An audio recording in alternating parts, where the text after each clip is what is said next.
Imagine having a lot of ships and you sit there, look at them, and say, well, I need something new. And the problem is, there is no new ships. Well, there are new ships, but I need something fresh. Now, I'm planning to sell my navies. The Tempest Fleet and the Megathor Navy are up on sale, so I'm looking forward, hopefully, to get a lot of ease for these two ships. After all, they are quite expensive, and I don't really know what's going to be my next project ship. I have some ideas, but honestly, I have absolutely no idea. So if you guys have a ship to recommend me, feel free to do so. I'm kind of leaning towards a Guardian or a Logi. I want to build some bait ships or some some surprise ships. Well, I call them surprise ships. The Guardian can be quite tanky. The Logis can also be quite tanky, and I am quite interested to see with what type of ship I'll come up with. Anyway, today we have been doing a lot of very, let's say, interesting things. I've been running around with the status, and I have basically been camping random exploration sites. Now, I usually pick one system and I just go there to that system and I wait. And well, this is my current system for this video, and the position is very good, very close to high sec, basically entry towards deep low sec, and this is usually the place where you will find some decent explorers. When I say decent explorers, some decently valued explorers. Usually deeper low sec is where you will start to see the more, let's say, the more experienced ones with better equipment and things like that. And well, I am creeping around this box here. So far, it hasn't been quiet. There have been like 7 Asteros flying through, and none of them decided to try the site out because they look in local, they see my name, and they say nope. It's been a ongoing thing for quite a while, but I did manage to get one. Well, one. You'll see later on what's going to happen, but there is one interceptor. I first thought that this interceptor came to be a bait, and then I saw the scanner animation, and well, I said, well, let's go and let's tackle. Approaching to 0, wept, scrambled, and let's focus fire. There we go. That was the Stratos is just such a nasty ship when it comes to drones and drone DPS. That's a good scanner. Now I don't know what's... Oh, a needle drag as well. Okay, that's interesting. Well, could potentially be something nice, although I haven't really paid much attention to the loot there. And let's cloak. And well, back in shadows. That was a sweet first catch there. So, I forgot that interceptors are one of the options for exploration. Okay, then a clocking device, an armor repair. Well, unfortunately the analyzers haven't been that expensive, but I think I did get the most expensive stuff there. Yeah, I got the C-type railgun and I got the blue scanner, which is quite expensive on the market. Well, that's a sweet first kill. I actually expected an Astero to pop in. I completely forgot that interceptors are also a option when it comes to hunting, or when it comes to exploration. Oh well, I'm not going to complain about a interceptor kill, especially when it was a easy one. Now I have positioned myself very close, and that means the interceptor landed at 0. I was expecting it to move, although this ship didn't move.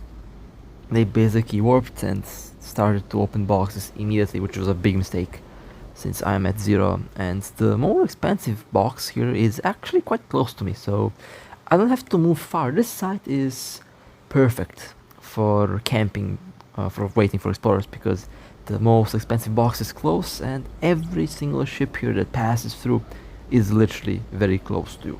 So it is a phenomenal sight for what I'm doing, and you know, did work. I didn't wait long, honestly. I record the intro like maybe 5 minutes after cloaking here, and I already see like 7 Asteros flying through. They came in at 100 and they warped out. This is the first one that started to try the site. So my name is definitely kind of a red flag in the system, and I think I'll try to come up with some ideas, with some tricks to camp the site, but not to scare anyone away. Now here we are in a exploration site, and you might wonder, well, why do you have a tempest and a bubble in a exploration site? Shouldn't you be using a Stratios for this? Well, it is kind of funny, but there was an Astero that escaped, and they didn't leave local. They escaped, they have evaded the bubble, but they didn't leave local. And my friend remembered, actually my friend had a 10,000 IQ moment. They scanned down the site, they scanned the system, found 2 sites, and saved them. For later, you know, they saved them, who knows, maybe it's going to be required for something. And turns out it was a 10,000 IQ moment move, because we are now waiting for the Astero. The Astero is most likely doing the sites, and well, if they land, they don't expect us to be here. They saw us on the gate, and the Astero pilot thinks, well, that's a battleship and a bubble. No way in the hell that they will be in a data site waiting for me. They just no way, and that's what the Astero is thinking. Probably not even going to attempt to cloak. And we're waiting at 0. I have my drones out, and we're waiting for the thing to warp in. Well, if they warp in, I mean, if the Astero knows what they're doing, they'll warp cloaked regardless of you know, if you have ice or if you don't have ice on the ships. In null systems, always warp cloaked. Check things out. If you have company in local, be very careful, and obviously don't do anything, you know, don't do anything weird. Well then, hello there, Astero. They actually warped back. They actually warped at 0 as well. You know, I kind of expected, if they were warping here, I expected them to warp cloaked at least. Nope, they didn't warp cloaked. Although it is funny, because they warped at 0 and managed to cloak at 1 kilometer from the bubble, which was kind of weird. Cloak should be disabled at 2.5 kilometers and closer. So yeah, that Astero kind of almost got lucky for some reason, didn't get the cloak even if we were at 0, so yeah, that's weird. But we caught the Astero, and the Astero has been destroyed.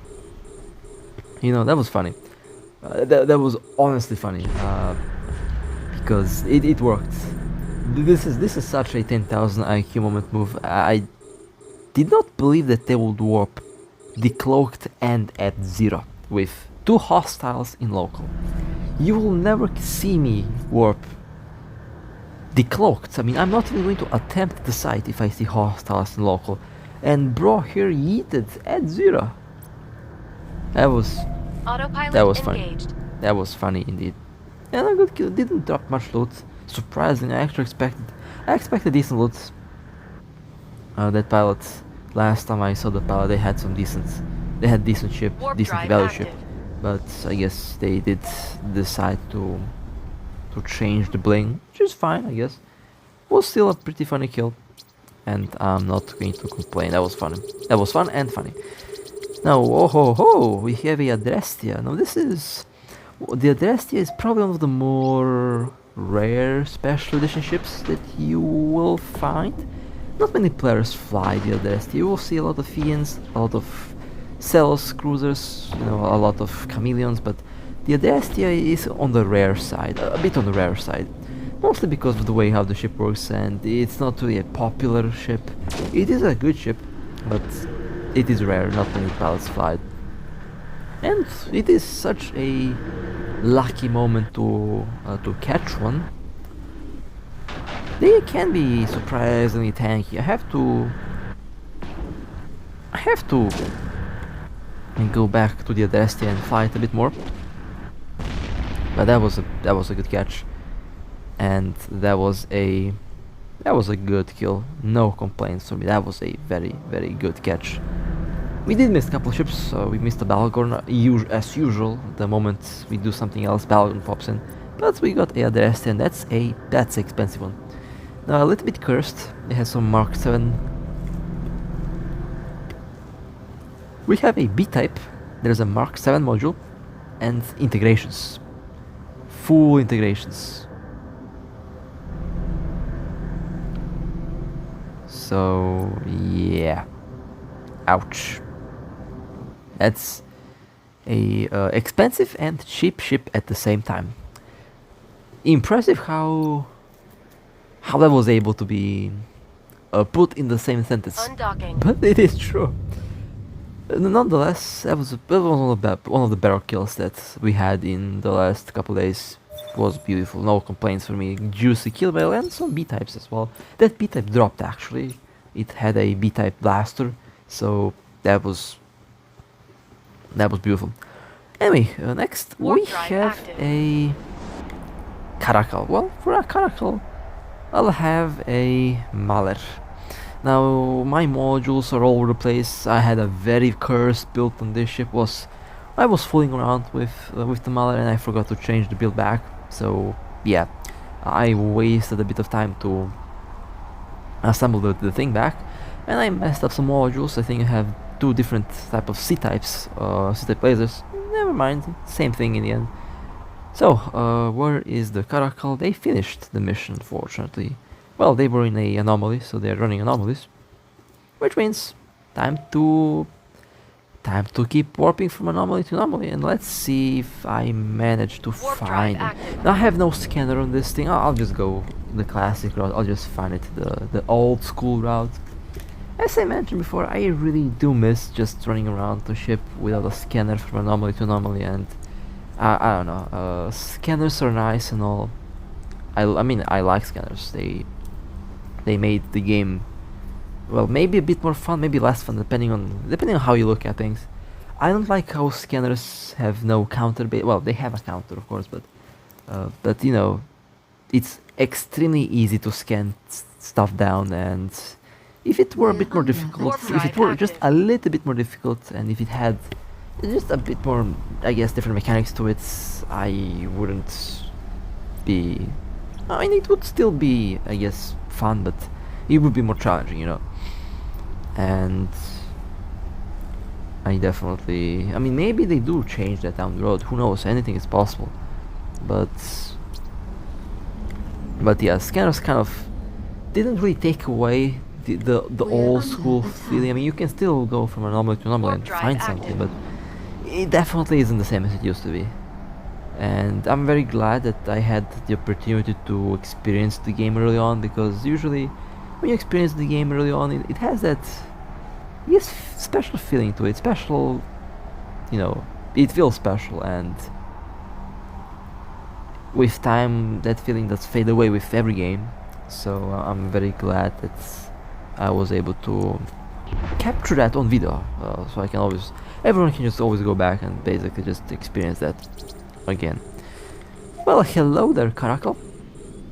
That was a decent warping actually. I randomly warped to 0. I expected them to be close to 0 anyway.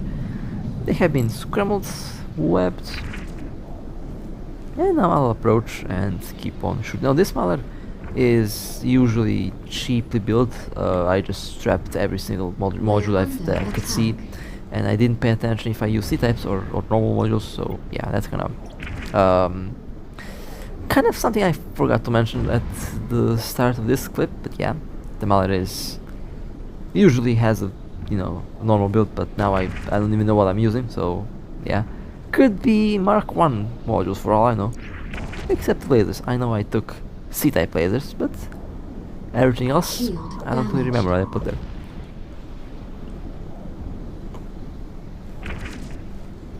regardless of that, we are eating the Caracal.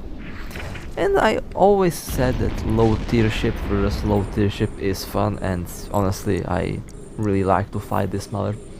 It's such a troll ship, and I'll have a new troll ship later as well. Well, later. I'm working on, as I mentioned before, I'm working on some ships. Any these basically. Need to sell the ships, need to sell the navies in order to fund the new ships, and basically in order to fund the rigs and everything else that comes along with it, implants and stuff. I have this and this, but I don't know, I just want to sell the navies because for my taste, I think, I don't know, I kind of lost touch with expensive ships. I don't really, I mean, I like to fly them obviously, but I enjoy cheaper ships a lot more nowadays, so I kind of want to, I kind of want to, you know, go back to a more cheaper ship. Navy ship. Warp drive active. And cheap doesn't go hand in hand. They are usually, all of them are usually quite pricey. So yeah. But I'll see what I can come up with when it comes to the new boats. I have a lot of ideas. Although honestly, I flew so many ships that I already know what to expect from. So the element of surprise that I used to have back in the day when I flew ships for the first time, I think that's kind of, yeah, that's kind of gone. Since I basically flew so many ships, I already know what to expect from them, and I know all the stats of all the ships in the game. No, this little clip here. We were trying to catch a Macariel, and you know you have some serious stabs when you evade our Macariels. When you manage to stab out from our points, you know you have a lot of stabs. And that Macariel that we were trying to catch has a minimum of, I believe my friend said 16 plus stabs. And my friend has a very good eye when it comes to deciphering how many stabs someone has. Very skilled pilot. And I would say in this case that Macariel had maybe at least 30 stabs. At least 30. I managed to have a glance on the Macariel, and it did kind of look like a Deathwish Nanocore, but I don't think it was a Deathwish Nanocore. Didn't really look like, didn't have those crosses that were specifically that are, you know, specific for the Deathwish core. I forgot which other Nanocore has a lot of stabs. There is a lot of Nanocores with a lot of stabs. But I forgot which one. It wasn't Cyber X core. I honestly forgot. There are so many cores. I can't keep count of them all. But there is that one core that's not the Deathwish or not the Cyber core, but there is one more that has like 15 or 16 stabs. And this Macariel did smell very expensive as well. I have a nose for expensive ships. I smelled maybe 20 billion ISK Macariel right there. Could be wrong, but based on how many stabs they have, at least 30. And I'm looking at Golden Core with Warp Core 4 stabs, and who knows what else was equipped on that ship. But unfortunately, that Macariel, well, unfortunately for us, I guess, that Macariel was really good at evading. Well, I mean, it's very easy to just warp out from points if you have a lot of stabs, but you know, it is sometimes impressive how many stabs a ship can have. And we are built, our ships have so many points, and even that wasn't enough to effectively hold down that thing.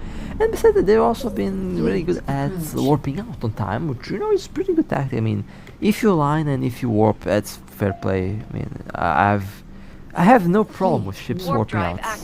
It's part of the game. But it's sometimes ridiculous when you have enough points to literally hold 100 ships and someone just warps off. I think that's quite hilarious. But you know, sometimes you win, sometimes you lose. sometimes you catch ships, sometimes you don't, and I'm 100% fine with that. As I mentioned before, I'm here for the fun. I'm here to have a good time, and I'm here to make, make videos that are kind of sometimes funny to watch, sometimes, sometimes hilarious. I mean, I try to be funny, but sometimes I'm way too serious to be funny. I know. People mention that I'm sometimes way too serious, and the jokes don't really feel like jokes. But hey, I'm not perfect. I'm just human after all in the end. Anyway, and the last little kill for today is a... What is this? A hurricane. Alright, well, yeah. A hurricane that's randomly appeared, well, out of the blue. And, I'm not going to say no to a battlecruiser kill. As I say, any kill is a kill, and I'll take it. I'm here for the fun, and so far we've had a blast, not gonna lie. 2024 started really well. That Adrestia kill, I believe, was one of the better kills of 2024, at least in January. I mean, the month just started basically, and we already have a juicy kill. So yeah, that was a very sweet little run. Maybe a shorter video than usual.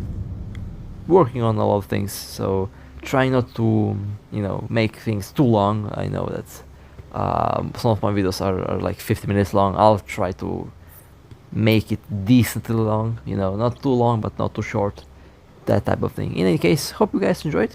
If you would like to support me, feel free to like and subscribe. And with that being said, stay safe, play safe, and as always, I'll see you next time.